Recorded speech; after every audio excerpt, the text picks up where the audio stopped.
Alors dans ce tutoriel, on va voir comment synchroniser un fichier vidéo et un fichier audio séparés pour que le son et l'image correspondent. Alors si vous filmez avec un appareil photo et que vous prenez du son avec un Nagra par exemple, il est essentiel que l'appareil photo enregistre également du son. Le logiciel a besoin d'un son sur le fichier vidéo et un son sur le fichier du Nagra pour pouvoir synchroniser les deux et les comparer en fait. Alors pour plus de sécurité, moi je vous conseille aussi de faire un clap pour chaque prise lors de votre tournage. Donc avec vos mains vous frappez, ça permet de vérifier aussi une synchronisation. Alors comment synchroniser? Donc j'ai ici dans mon chutier un fichier vidéo fait avec un appareil photo et j'ai un fichier audio donc qui reprend le son de cette interview. Alors je peux les placer comme je veux, l'un à côté de l'autre si j'ai envie. Oups, pardon.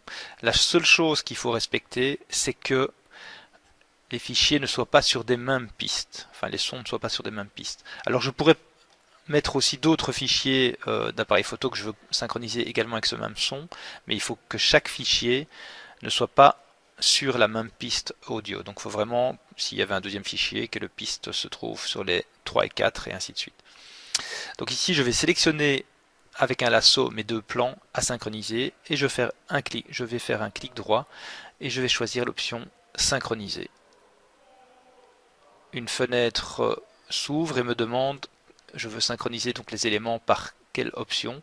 Alors j'aurais pu le faire par le début du plan, ou par la fin de l'élément, ou par une marque si j'avais mis une marque, mais dans notre cas on va choisir audio. Donc le logiciel va analyser les deux pistes audio et faire la synchronisation. Pardon. Je clique sur OK, le traitement est en train de se faire. C'est un peu long, donc je vais avancer dans le temps. Voilà, le logiciel a fini son traitement, il a déplacé mon image au bon endroit par rapport à mon fichier son. Alors vous voyez que je n'ai pas, je vais zoomer dans ma séquence, le début ne correspond pas au début du fichier son, parce que voilà, l'enregistreur a été lancé après.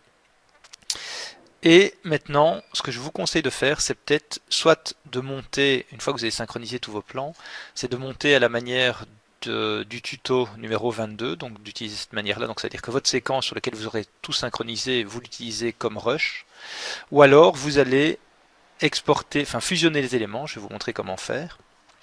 Dans ce cas-ci, moi je vais avec la lame de rasoir, donc le raccourci clavier c'est le C pour le cutter, je vais faire une coupe et je vais supprimer le son qui dépasse dans ce cas-ci, je vais sélectionner tous mes éléments, je vais faire clic droit et je vais choisir fusionner les éléments. Ça va me recréer un fichier qui va se retrouver, donc il me demande le nom, je peux laisser ce nom là mais bon, libre à vous de choisir le nom correct.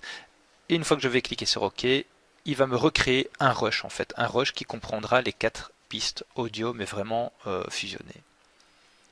OK, donc voilà qui est fait, je retrouve mon élément fusionné dans mon projet. Si je l'ouvre, je peux le regarder dans ma fenêtre source et si je le dépose, vous voyez qu'il comporte bien mes 4 pistes sont fusionnées. Donc c'est vraiment facile après de monter à partir de cet élément qui aurait été fusionné.